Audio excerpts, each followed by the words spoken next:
तो इस लेक्चर में हम डिस्कस करेंगे file inclusion and conditional compilation. इसके पहले हमने डिस्कस किया है hash defined directory to define some macros, और उन मैक्रोस को डिफाइन करने के बाद later we replaces the template with the corresponding string.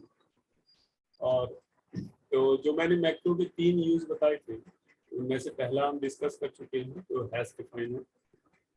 दूसरा है फाइल इंक्लूजन एंड तीसरा जो होगा हमारा वो कंडीशनल कंपाइलेशन। तो हम फाइल इंक्लूजन पर आते हैं।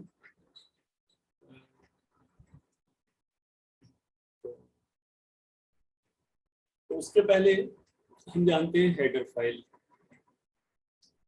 तो हेडर फाइल बेसिकली क्या है कि जैसे कि मैंने बताया था सी प्रोग्राम को, सी लैंग्वेज को जो हम स्टार्ट कर रहे थे तो स्टार्टिंग में ही बताया था कि header file are nothing but the programs, और वो प्रोग्राम्स जो ऑलरेडी कंपाइल्ड हैं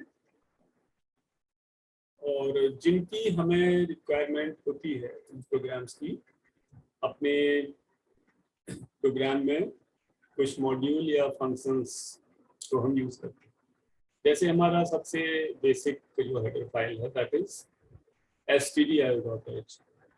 तो stdio.h को हम यूज इसलिए करते हैं जिससे कि हम printf और scanf को यूज कर सकें प्रोग्राम में, और शायद ही ऐसा कोई प्रोग्राम हो जिसमें printf ना यूज होगा।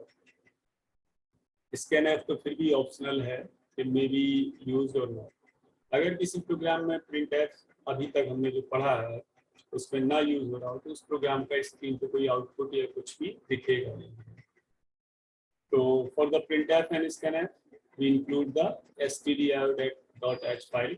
.h means header file, which are already written and compiled, and they are added with our program। जो प्रोग्राम लिख रहे हैं उसके साथ वो कोड अटैच हो जाते हैं जब हम ऊपर हैश इंक्लूड फाइल नेम लिख देते हैं। तो printf है हमारा standard output function and scanf standard input function. तो standard input function scanf is for standard input device keyboard, and printf the standard output function is for standard output device the screen or monitor। तो इन functions के लिए header file stdio.h use करते हैं। अब एक file में यानी .h header file means pre compiled C program in the form of low level code. तो एक फाइल में जरूरी नहीं कि दो ही फंक्शन printf scanf और भी फंक्शंस हो सकते हैं तो एक फाइल में, तो और इनफैक्ट होते भी हैं। तो whenever other functions are needed we can include other files if these functions are defined in those other files। For example अगर मैथ के कंसेप्ट मैथ के फंक्शंस यूज करने हैं तो we use the header file math.h। तो अब जो ये फंक्शन है printf और scanf, तो इनके प्रोटोटाइप उस फाइल में इंक्लूड होते हैं और इनका एग्जैक्ट कोड फाइल में लो लेवल फॉर्मेट में रहता है। तो ये तो हो गया हमारा हेडर फाइल से रिलेटेड। अब फाइल को इंक्लूड करने का जो है हमारा वो हम सभी जानते हैं, इतने सारे प्रोग्राम्स में हम देख चुके हैं कि हैश इंक्लूड और inside angle bracket file name. लेकिन इंक्लूड करने के दो तरीके से कर सकते हैं, एक तो डबल क्वोट्स के अंदर और दूसरा एंगल ब्रैकेट्स के अंदर। तो दोनों का थोड़ा सा डिफरेंस होता है। जैसे इस स्लाइड को रीड आउट कर लो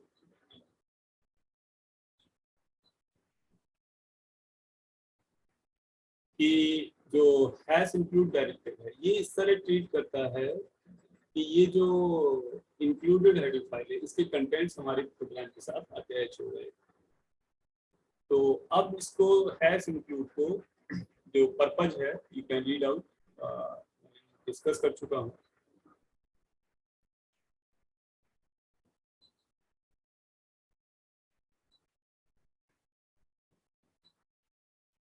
ये जो टर्म आ रहा है एक्सटर्नल वेरिएबल्स, तो ये हम बाद वाले लेक्चर्स में देखेंगे जब हम पढ़ेंगे एक external variable external in the storage classes, उसमें हम इसको देखेंगे। तो आगे आते हैं कि हेडर फाइल को इंक्लूड करने के दो वेज हैं। एक तो ट्रेडिशनल जो हम करते रहे हैं एंगल ब्रैकेट, और दूसरा है डबल क्वोट्स के अंदर double quotes hash include file name, मतलब सॉरी हैश इंक्लूड और double quotes file name, this is the syntax. तो अब इन दोनों का पर्पज ये होता है कि जैसे हमने लिखा हैश इंक्लूड एंगल ये डबल क्वोट्स abc.h, तो अगर हमने इसके डबल क्वोट्स के अंदर लिख दिया तो ये जो हमारी हेडर फाइल है ये एक तरह से करेंट डायरेक्टरी में भी सर्च करेगा कंपाइलर, और इंक्लूड पाथ जो हम टीसी के साथ इंक्लूड पाथ वहाँ लिखते हैं, पाथ सेट करते हैं सी लैंग्वेज में, तो इंक्लूड पाथ में जो डायरेक्टरी हमने इंक्लूड की है उसमें भी सर्च करेगा और करेंट डायरेक्टरी में सर्च करेगा। जबकि ये दूसरा वाला जो एंगल ब्रैकेट वाला है तो ये इंक्लूड पाथ के अंदर जो डायरेक्टरीज स्पेसिफाइड है केवल उसी में हमारा ये सर्च करेगा इस हेडर फाइल abc.h, अगर angle bracket only in the included path file. अब आते हैं कंडीशनल कंपाइलेशन। तो कंडीशनल कंपाइलेशन हमारा बेसिकली क्या है कि अभी तक जो हमने पढ़ा प्रोसेसर हमारा क्या है कि टेक्स्ट या स्ट्रिंग को सब्स्टिट्यूट करता था, और अंडर सर्टेन कंडीशंस कुछ सिचुएशंस में हम क्या करते हैं कि कंपाइलर से एक्सपेक्ट करते हैं कि certain part of code program का हमारा स्किप हो जाए depending on some hardware requirement और सॉफ्टवेयर रिक्वायरमेंट।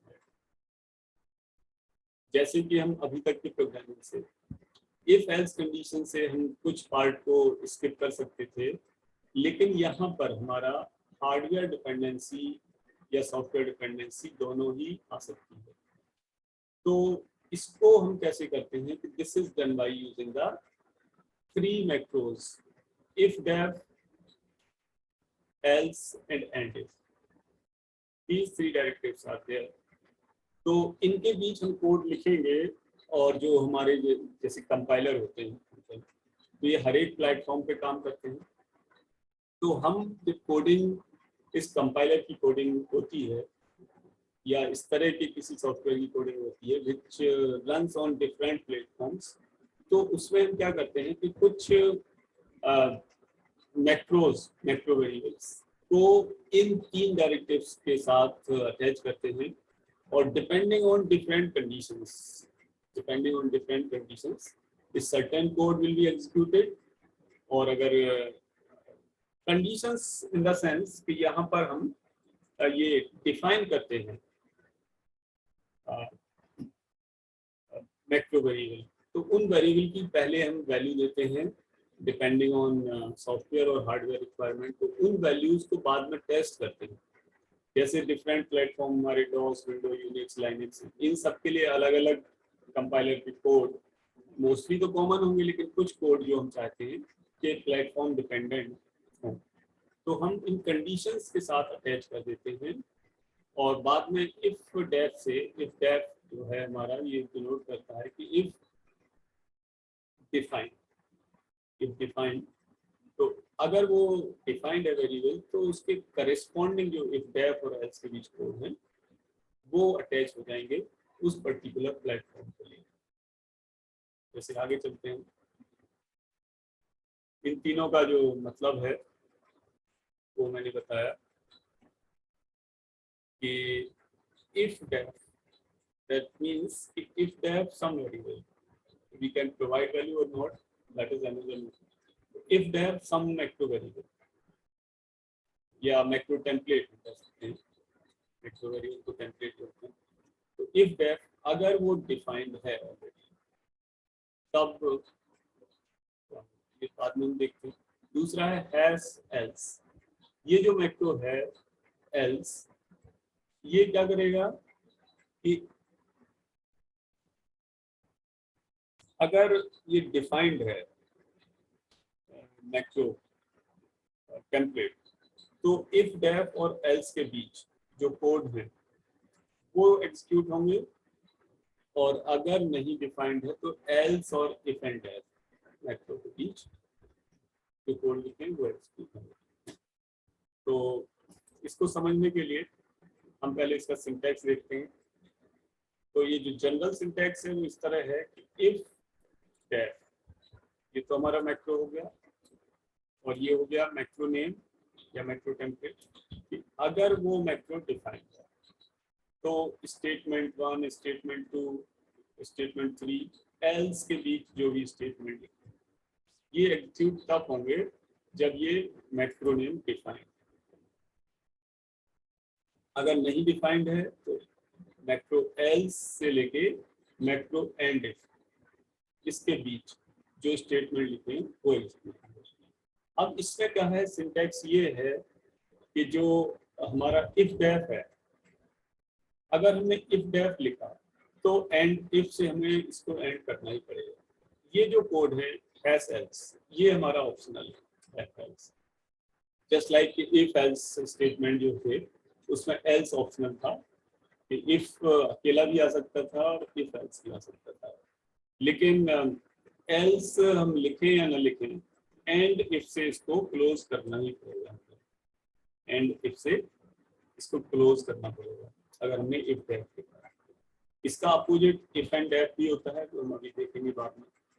तो इसका एक सिंपल एग्जांपल देखते हैं। इसका पहले पर्पज में बता चुका हूँ, इस स्लाइड को रीड आउट कर लो।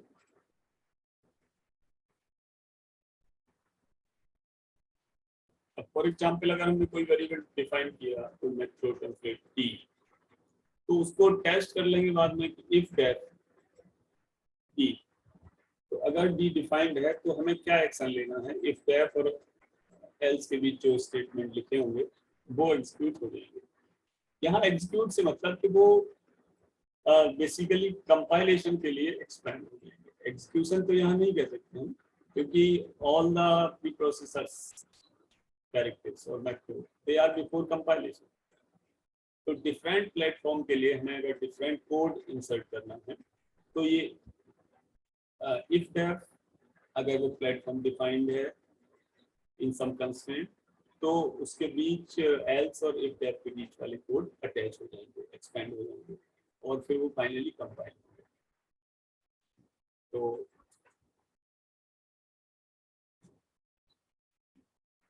अब इसमें क्या है कि जब मैंने इफ डेफ बताया तो इसका अपोजिट है if and def, if not defined. तो इफ डेफ मींस कि अगर वो डिफाइंड है तब कंडीशन ट्रू होगी, और इफ एंड डेफ मींस अगर नहीं डिफाइंड है तो कंडीशन ट्रू होगी।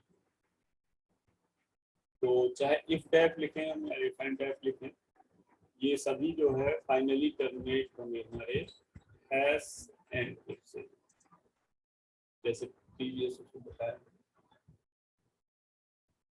तो सिंपल एग्जांपल है, जैसे हमने लिखा इफ डेफ डीबग, तो हमने प्रिंट करा दिया डीबग डिफाइंड और एंड इफ, सबसे छोटा कोड है।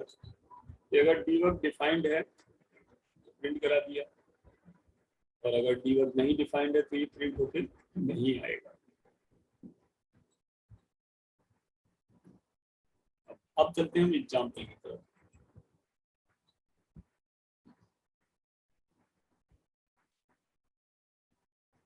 तो जैसे मैंने बताया इफ डेफ और if and def, if and def, if not, दोनों जस्ट अपोजिट है ईच अदर के, कि अगर वेरिएबल डिफाइंड है तो वैल्यू ट्रू आएगी और नहीं डिफाइंड है तो वैल्यू फॉल्स आएगी, जस्ट लाइक इफ एल्स।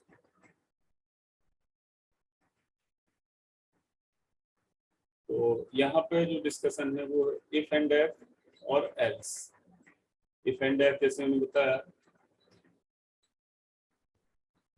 तो इफ एंड डेफ क्या है कि ये कंडीशन ट्रू तभी इवैल्यूएट होगी जब वेरिएबल स्ट्रिंग नहीं डिफाइंड होगी। और हैश एल्स का पर्पज बता चुका हूँ कि ये इफ डेफ और एंड इफ के बीच हम इंसर्ट कर सकते हैं, या फिर इफ एंड डेफ और एंड इफ के बीच इंसर्ट कर सकते हैं।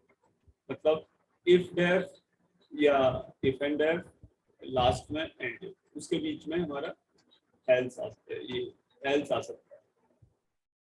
अब एक एग्जाम्पल देखते हैं। हमने क्या किया है इस एग्जाम्पल में कि हमने डिफाइन किया है डेमो।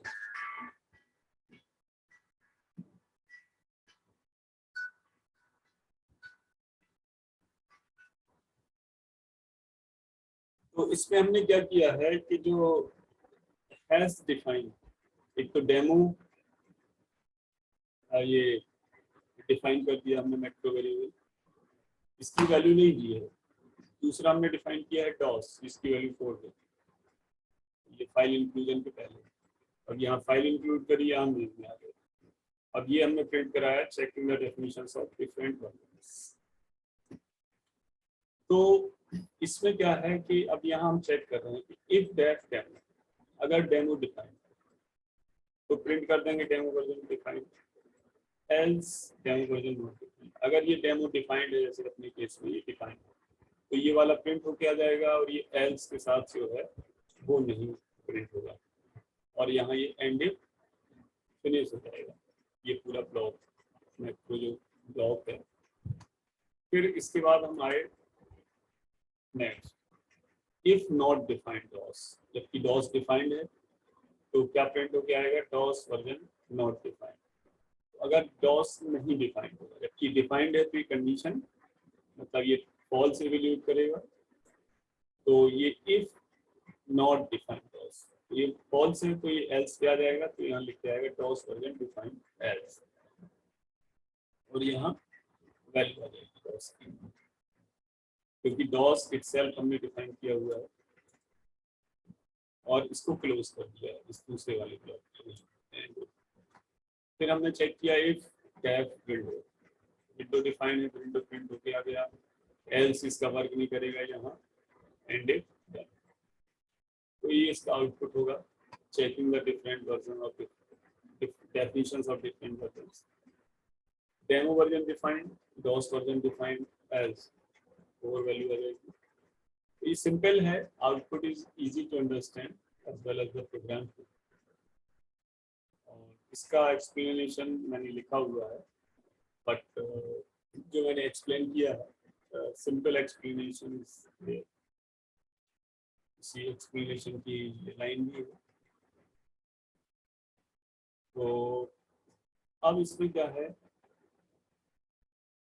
हम कुछ और मैक्रोज को देखते हैं जो यूज होते हैं, but they are very rarely use and for the advanced programming. General programming में या यूजुअल प्रोग्रामिंग में you are not going to use them frequently. So you can read out all these directives. They are not basically often used. pragma directive है, तो ये क्या करता है, machine and operating system specific features को हमारा retain करता है C++ कंपैटिबिलिटी के लिए। तो मशीन टू ऑपरेटिंग सिस्टम यानी platform specific definition for C++ it is used. इसी तरह इंपोर्ट है, ये मैक्रोज है, इसका पर्पज। फिर लाइन डायरेक्टिव है, और भी बहुत सारे डायरेक्टिव होते हैं, just like the library functions. Whenever you need to learn them, you can study from library also. Okay, so ये लाइन डायरेक्टिव है, बहुत सारे इनफैक्ट ये मैक्रोज हैं, we cannot explain each and every one, just like the library function. So whatever and whenever you need the particular macro, you can see it from the library. So अब हम चलते हैं need for conditional comparison. तो basic जो need है वो हमारा वही है कि प्रोग्राम पोर्टेबल बने। Basically portable in the sense कि जो हमारा कंपाइलर है वो डिफरेंट प्लेटफॉर्म पे कंपाइल हो सके। तो डिफरेंट प्लेटफॉर्म पे कंपाइल हो सके, इसकी जो कंडीशंस हैं वो bye using the macros and preprocessor directives. तो बेसिकली इसमें दो हमारे जो हैं ऑब्जेक्टिव, पहला तो ये है कि to comment out absolute line of code to make program portable. Portability का एग्जांपल जैसे हम देख भी चुके हैं क्रॉस विंडो यूनिक्स की corresponding, how the different platform will require the somewhat separate code of the compiler. तो जो पर्टिकुलर प्लेटफॉर्म होगा उस प्लेटफॉर्म के करस्पॉन्डिंग तो कंपाइलर के पर्टिकुलर कोड अटैच हो जाएंगे, so that the portability will be meet. तो ये जो कमेंट आउट पहला वाला रिक्वायरमेंट है, comment out absolute line of code, generally क्या होता है, कभी कभी देखा होगा तुम लोगों ने कि कमेंट के अंदर अगर हमें कमेंट लिखना है सब कमेंट, तो दिस इज नॉट पॉसिबल, क्योंकि कमेंटिंग के दो ही तरीके हैं, एक तो हमारा डबल हैश, दूसरा हैश स्टार एंड कितने भी लाइन लिख दो और स्टार हैश। अगर ये हमारा कमेंट के अंदर भी कमेंट लिखना हो तो now we need to take the help of macros.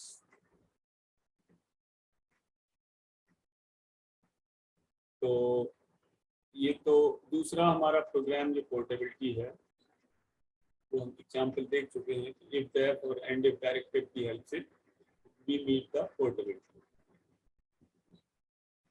अब इसमें क्या होता है कि पोर्टेबिलिटी की करस्पॉन्डिंग, जैसे हम फॉर एग्जांपल सिंपल एग्जांपल लेते हैं कि गेट ch फंक्शन है वो माइक्रोसॉफ्ट सी सपोर्ट करता है बट ANSI नहीं करता है गेट ch को, और ANSI सपोर्ट करता है गेट कैर को। ये गेट ch और गेट कैर दोनों ही वन कैरेक्टर को एक्सेप्ट करते हैं जो कि स्ट्रिंग में मैंने डिस्कस किया था।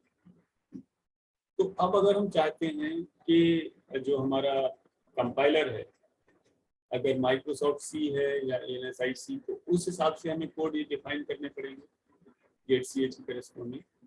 तो डिफाइन क्या करना है, कुछ इफ डेफ और एंड इफ से हम इसको करा लेंगे। जैसे इसको एग्जांपल से देखते हैं तो you can see this is a simple example कि हमने यहाँ डिफाइन कर दिया ANSI को 1 और माइक्रोसॉफ्ट सी को 0 डिफाइन कर। तो अगर ANSI है वर्जन में कंपाइलर का, तो यहाँ पर गेट कैर के थ्रू हम कैरेक्टर सेट करा रहे हैं और एंड इफ